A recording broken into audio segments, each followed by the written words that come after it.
What's up, everybody? Thank you for clicking on the link.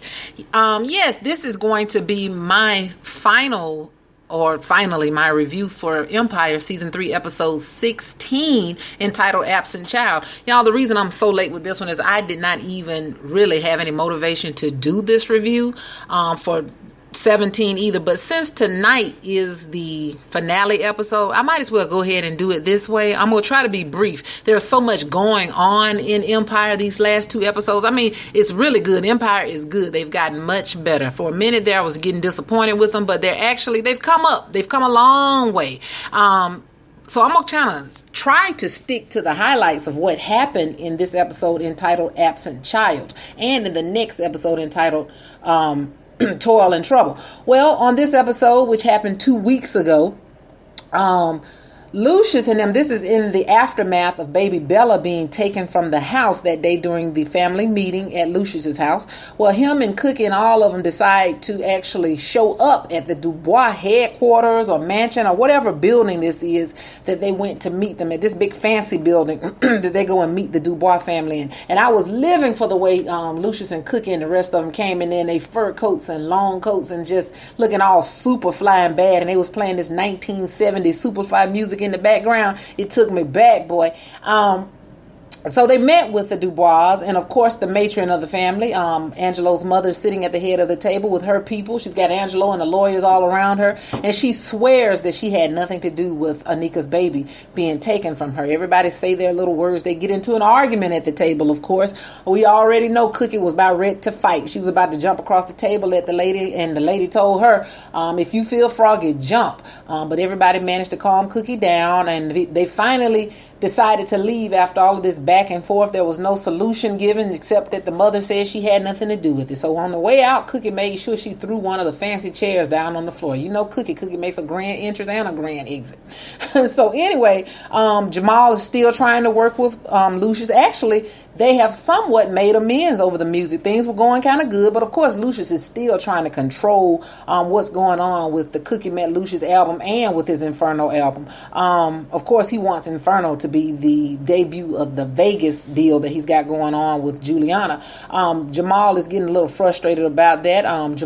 Lucius wants to bring in a rapper to be on the song, I want to say the one that he has with Jamal entitled Father and the Son. He wants the rapper, and the rapper happens to be Fetty Wap. Well, Fetty Wap comes to the studio to record, and he has been shot like right before he came to the studio. He's got 4 bullet wounds in him. When he first gets to the studio, he's got on this clean white shirt, and while he's in there laying his tracks, all of a sudden he starts bleeding through his white shirt, which is a very eerie experience for not only Lucius, but especially Jamal.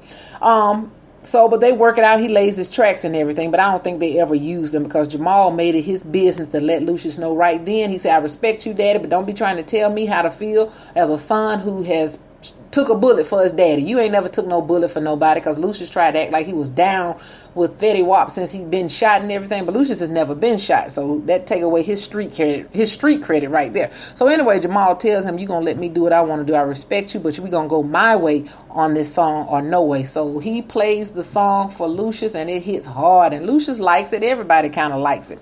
So anyway, Cookie is meanwhile, Cookie's having a conversation with Dre and Shine about getting Bella back.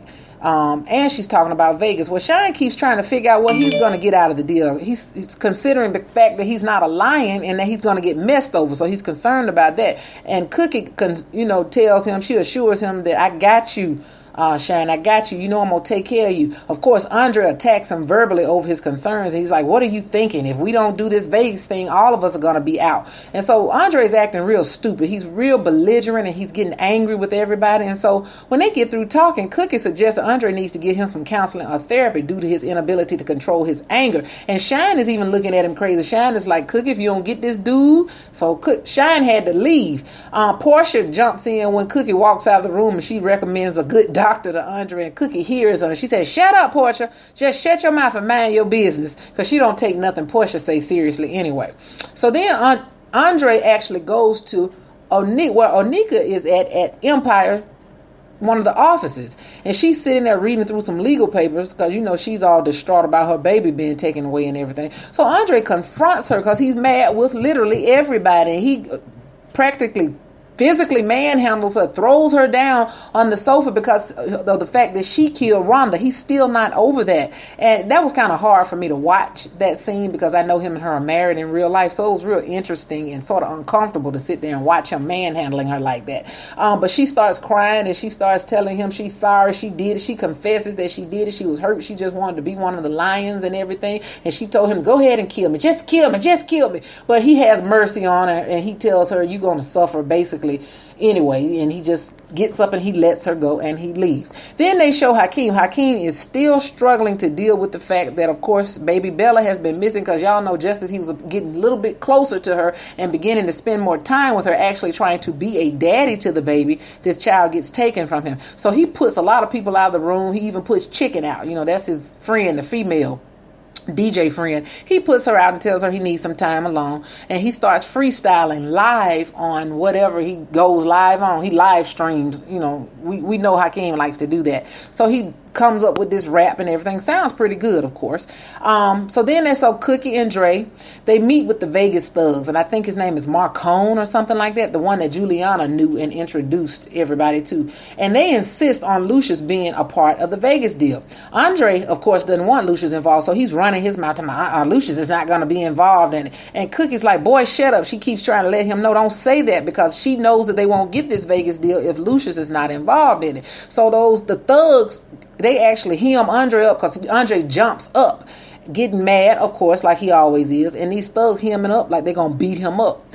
Cookie knocks them, pretty much pushes them off of Andre and tell him, get your hands off my son. Get your hands off of him. And so Andre walks out after that.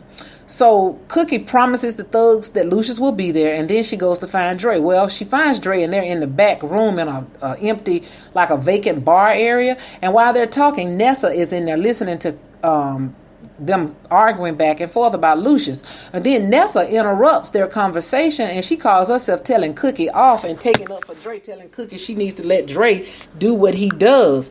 And so the next thing you know, Cookie stops. She looks at Andre and she said, I need you to understand what I'm about to do here. And then the next thing you know, she grabbed back and slapped the slob out of Nessa. I mean, she pimp slapped that girl, and she's all whining and sniffling on the side. And I was like, good for you, because you ain't had no business jumping in that conversation. Wasn't nobody talking to you, no way. So then another day happens. You see the Dubois. You see Angelo, his mama, and I guess a bodyguard walking out of the building, and they're talking. And Angelo is trying to convince her that they don't need to have anything to do with this baby being missing. Because remember, Angelo doesn't know anything about her. He has no idea what happened to the baby. The last association he had with Jamal was him taking $5 million for a charity from him. So while they're out there talking, and he asked his mom, he said, you can assure me that we had nothing to do with Bella being missing. And she got real quiet for a really long time. And then she finally said, you know, I can't lie. I don't feel one way or the other for that girl. I could care less about that baby being missing, but I had nothing to do with it. She's swearing still that she had nothing to do with this baby missing. So then, while they're walking and talking, a whole bunch of people, picketers, they got signs and everything, and they're chanting, and they call themselves Team King. These are Hakeem's people that's been watching him on social media. They come out to protest the Dubois family about that baby. That was an interesting scene. Now, all his followers are fighting for him. That's kind of scary, too, you know, when you think about it. So the next thing you know, Lucius's mom, Mama Leah, I think her name is, she is in Bella's room putting on neck cream. I don't know why she was in her room putting on her neck cream or whatever. I don't understand why her toiletries was in the baby room. But anyway, Lucius comes in and he starts talking to her, and he asks her if she thinks he's a good father. And she tells him that he was never a good person. He agrees with her and everything. And then he sits down. She leaves the room for a minute, and he starts playing the piano like he always does to relax. So then the next thing you know, Mama Leah comes back in while he's playing the piano, and she shows him some pictures of his father when he was young. And Lucius realizes that Jamal deserves to be able to do his thing after having a conversation with Mama Leah. She tells him that Jamal is special and he has a little bit of God in him, and that Lucius is the one that has put that light into the world. So I guess that makes Lucius feel some kind of way. So the next day, Lucius, when Jamal comes to the studio, Lucius takes him into the studio and shows him that he's put up some type of mural, some type of things that look like holograms, but they're pictures. They're glass window frames with pictures of Lucius's father inside of them.